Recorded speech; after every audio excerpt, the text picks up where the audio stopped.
Hi everyone, welcome back to our channel food and beauty.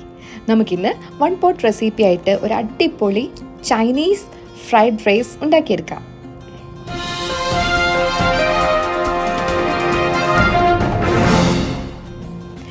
ആദ്യം തന്നെ നമുക്ക് അരി വേവിച്ചെടുക്കണം. നീളമുള്ള ബസ്മതി റൈസോ വൈറ്റ് റൈസോ എടുക്കുക. എന്നിട്ട് നല്ല പോലെ കഴുകുക. വെള്ളത്തിൻ്റെ വെളുത്ത കളറ് മാറുന്നവരെ നല്ല പോലെ കഴുകിയെടുക്കണം.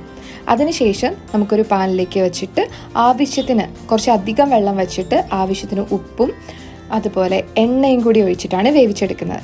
ഏതെങ്കിലും സ്മെല്ലില്ലാത്ത എണ്ണ ഉപയോഗിക്കാം. ഞാൻ ഇവിടെ ഉപയോഗിച്ചിട്ടുള്ളത് സൺഫ്ലവർ ഓയിലാണ്. 2-3 ടേബിൾ സ്പൂൺ നമുക്ക് ആഡ് ചെയ്ത് കൊടുക്കാം അരിയുടെ അളവനുസരിച്ച്. അപ്പോൾ ഇത് കുറച്ചധികം വെള്ളം ഒഴിക്കുന്നത് കൊണ്ട് തന്നെ ഉപ്പ് പാകത്തിനിടുക കേട്ടോ. കുറച്ച് ഉപ്പ് മുന്നേ നിൽക്കണം. നല്ലപോലെ തിളച്ചിട്ട് ഒരു 1/4 വേഗമാകുമ്പോൾ നമുക്ക് എടുത്ത് മാറ്റി വയ്ക്കാം. ഒത്തിരി വെന്തു പോകരുത്. ഈ ഒരു പരുവാകുമ്പോഴത്തേക്കും കറക്റ്റാണ്. ഇനി നമുക്ക് ഇതിനെ കോരിയെടുത്ത് ഒരു സ്ട്രെയിനറിലേക്ക് വെക്കാം. അപ്പോൾ സ്ട്രെയിനറിലൂടെ വച്ചിട്ടുണ്ട്. കണ്ടോ, അരിയുടെ രണ്ടറ്റവും ഇങ്ങനെ പൊങ്ങി പൊങ്ങി നിൽക്കുന്ന രീതിയിൽ വരും. ഇങ്ങനെയാണെങ്കിൽ കറക്റ്റ് പാകമാണ്. അപ്പോൾ ഇതിവിടെ ഇങ്ങനെ റെസ്റ്റ് ചെയ്യാൻ വെക്കുന്നു. നമ്മളിനി എടുക്കുന്നത് ഒരു വോക്ക് പാൻ പോലത്തെ പാനാണ്. നിങ്ങളുടെ കയ്യിൽ ഏത് പാനോ ഉള്ളതെന്ന് വെച്ചാൽ അതിനനുസരിച്ച് പാനോ പാത്രം എടുക്കാം കേട്ടോ. എന്നിട്ട് നല്ല പോലെ ചൂടാകുന്ന സമയത്ത് കുറച്ച് എണ്ണ ഒഴിച്ച് നമുക്കൊരു മുട്ടയും കൂടി ഇട്ടിട്ട് മുട്ട ചിക്കിയെടുത്ത് മാറ്റി വയ്ക്കാം.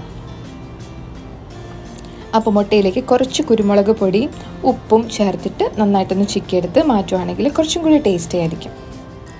അപ്പോൾ ഇതിപ്പോൾ നല്ലപോലെ ചിക്കിയെടുത്തിട്ടുണ്ട്. ഇനി മാറ്റി വയ്ക്കാം. അപ്പോൾ നിങ്ങൾ ഓർക്കും ഈ മുഴുവൻ ചോറിന് ഇത്രയും മതിയോന്ന്. അങ്ങനെയല്ല കേട്ടോ. നമ്മൾ 2 പ്ലേറ്റ് ചോറ് വീതമാണ് ഉണ്ടാക്കിയെടുക്കാൻ പോകുന്നത്. എന്നിട്ട് അതേ പാനിലേക്ക് കുറച്ചുകൂടി വെജിറ്റബിൾ ഓയിൽ ഒഴിച്ചതിന് ശേഷം അരിഞ്ഞു വെച്ചിട്ടുള്ള ജിഞ്ചർ, ഗാർലിക്, ക്യാരറ്റ് ചെറുതായിട്ട് ആണ് അരിഞ്ഞിട്ടുള്ളത്. നല്ലപോലെ ഒന്ന് മൂപ്പിച്ചെടുക്കാം. അതിന് നല്ലൊരു സ്മെല്ലൊക്കെ വരുന്ന സമയത്ത് നമുക്കതിലേക്ക് സെലറി കൂടി ചേർത്ത് കൊടുക്കാം. ഉള്ളിപ്പൂവിൻ്റെ ആ ഒരു പച്ച ഭാഗം ചേർത്ത് കൊടുത്തിട്ടുണ്ട്. ഇനി നല്ലപോലെ ഇളക്കിയിട്ട് നമുക്ക് ഇതിലേക്ക് ആവശ്യത്തിനുള്ള സോസ് ഒഴിച്ചു കൊടുക്കാം. ഇത് ചൈനീസ് മെത്തേഡിൽ തന്നെയാണ് ഞാൻ ഉണ്ടാക്കുന്നത്. സോ ഇവിടെ ഞാൻ ഒഴിച്ചു കൊടുത്തിട്ടുള്ളത് ടൊമാറ്റോ സോസാണ്. കെച്ചപ്പ് അല്ല കേട്ടോ, ടൊമാറ്റോ സോസ്. ഒരു 2-3 ടേബിൾ സ്പൂൺ ഒഴിക്കാം. 1 ടേബിൾ സ്പൂൺ സോയാ സോസ് ഒഴിക്കാം. പിന്നെ അവസാനമായിട്ട് ഇതൊന്ന് മൂത്ത് വരുന്ന സമയത്ത് 1 ടേബിൾ സ്പൂൺ ചില്ലി സോസ് കൂടി ഒഴിക്കാം.